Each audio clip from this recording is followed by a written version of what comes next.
Hey guys, in this video I'm going to be showing you how you can reduce the size of your video file so that it can occupy less space without necessarily losing the quality.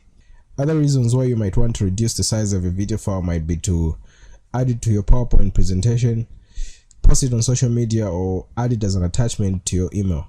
Now on the screen I've got two video samples that are almost identical, but the one on the left is 63 MB and the one on the right is 128 megabytes.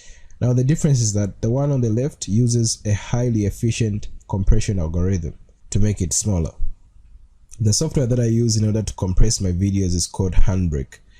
Now Handbrake is an open source video transcoder and is free. Now here on the screen is the website for Handbrake. I've put a link down in the description box so that you can click it and go directly to the website. So once you get to the website, it's going to look like this. Now what you want to do is just click on the big red download button. You won't miss it. So once you click on this, it's going to automatically start downloading. Once your download is finished and you've installed the software, this shortcut is going to appear on your screen. This is a pineapple and cocktail icon. So we're going to go ahead and click on this. Alright, now that the software is open, we're just going to get our video and drop it in there. Now once you get your video in there, the first thing that you're going to see right on top is the source. Now the source is just going to show the title of the video and a few other details. Next we've got the title. On the title you can choose which video you want to work on. I only have one video. If you have more than one video in here, if you've put more than one video in Handbrake, it's going to show right here so that you can select which one you want to work on. Next we've got on the right side, we've got the angle, the range, and the duration. Now down we've got the preset. On preset, by default it's on fast 1080p. Now if you've got something specific that you want to use your video for, let's say you want to add it as an attachment to an email, or you want to send it to your tablet, you want to watch it from there, there are some default settings that Handbrake comes with. As you can see down here, there's an option where you can compress your video so that you can send it as an attachment for your email, or if you want to send it to put it on your tablet, there are some options down here as well. There are different options that you have here for different devices. So if you want a quick compression, you don't necessarily have to go through all the settings, just choose something specific that you have in mind.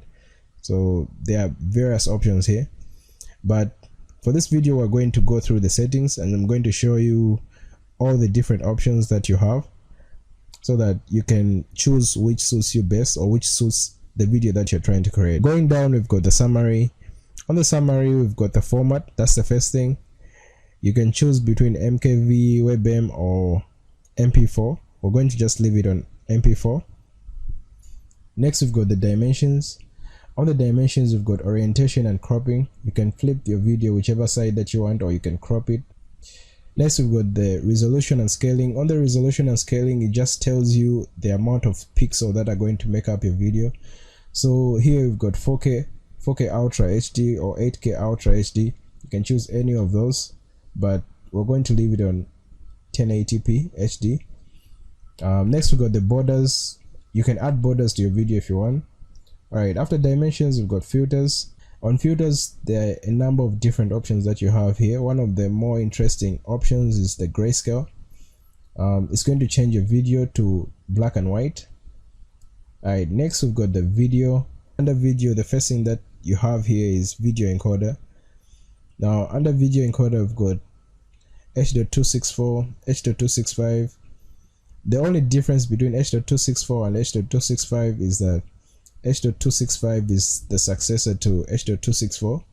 So when you compress your video using H.265, it's going to be of better quality.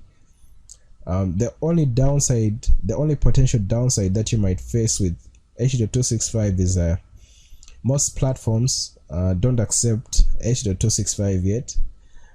For example, I tried to upload a video on Twitter and they accepted H.264, but they didn't accept H.265. So depending on what you want to use your video for, you can choose one of those two.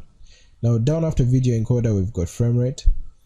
Now on frame rate, I'd recommend you just leave it at peak frame rate so that the algorithm can choose how much frame rate per second to use at whichever part of the video, because if you choose constant frame rate, it's going to have one specific frame rate throughout the video. So it's best to leave it at this option. On the right, we've got the quality. Now the quality is recommended by Handbrake that you use between 21 to 24, so we're going to just leave it at 22.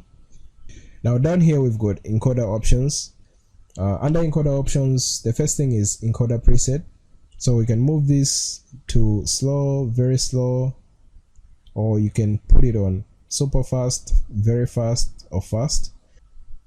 Now what this tells you is that the longer the time it takes to compress your video, the better the quality of video you're going to get. So if you put it on very slow, for example, it's going to take a long time to compress your video, but the quality of the compressed video you're going to get is going to be very good. Whereas when you put it on very fast or ultra fast, it's going to take less time to compress your video, but the quality of the video is going to be less. Next we've got audio. Now the audio does not have that much effect on the size of the video that you're going to get, so we're going to skip that. Next we've got subtitles. You can choose whichever subtitles are available for your video. After that we've got chapters. We only have one video, so yeah.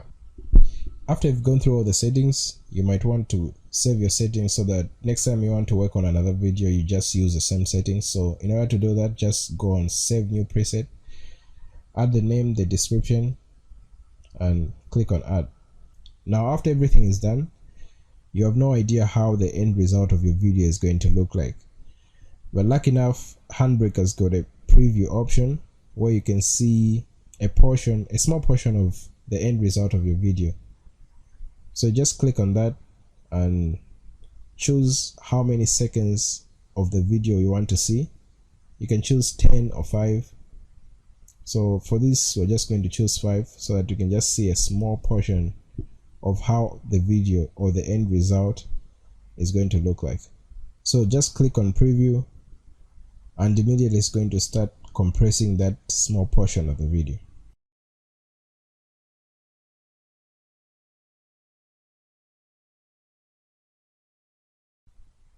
Now next we're going to go down here to choose the output folder where we want our video to be saved. So just click on browse and you can choose wherever you want to save your video. Over here we've got the file extension. It's currently on M4V, but we're going to change it to MP4. Now MP4 and M4V are the same thing. The only difference is that M4V supports DRM capabilities.